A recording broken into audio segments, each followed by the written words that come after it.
Hello. Hey, listen, I had another question from someone that wanted to know why they weren't losing weight in the lower half of their body, and they're on keto and they're doing intermittent fasting and it's working, but the lower part of the body, the legs, the thighs, the butt, not much happening. Okay, let's just talk about that.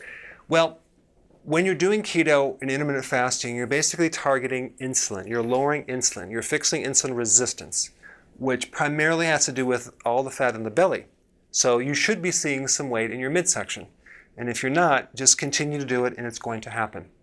But there's going to be a point where you plateau with your weight because the density of the muscle to fat ratio is going to change. In other words, you're going to get more muscle and you're going to get less fat.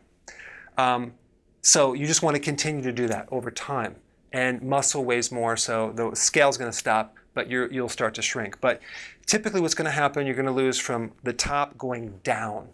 But keto and intermittent fasting is only going to take you so far. You're going to have to add exercise into this formula. Why? Because an average person in the 40s, 50s, and 60s is dealing with a high fat to low muscle ratio. The composition of muscle is very, very fatty. Okay?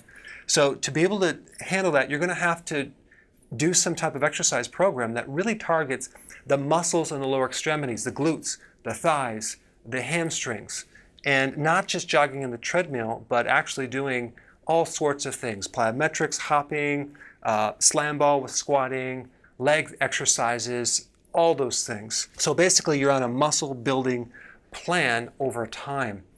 So then the question comes, how long does it take to see results? Well, it could take a while. Because it's very gradual. And if you're looking at yourself every day, you might not see a lot of change. So that's why I highly recommend you measure yourself. Measure your hips, measure your thighs, and start really looking at the inches, because if you look at your body, it's so gradual, you might get discouraged. But overall, your estimation needs to be a lot longer than what you think. In other words, it could take 2 or even 3 years to get to your goal. It's not going to happen in months, especially if you haven't exercised for many years. Okay, so I'm just pointing it out because if you don't know that going into this, you might get frustrated and stop and go back to the carbs. But what you really want to do is just stay with it and realize that what you're dealing with is a much greater problem of atrophied muscles than maybe you thought. All right, hang in there, keep doing it, it's going to happen. Hey guys, I wanted to personally invite you to a new Facebook group that I just started called Dr. Berg's Keto and Intermittent Fasting Lab, okay? So I created this so we can share our successful actions, what worked, what didn't work, the results. So I put a link down below. So go ahead and sign up and I'll see you inside.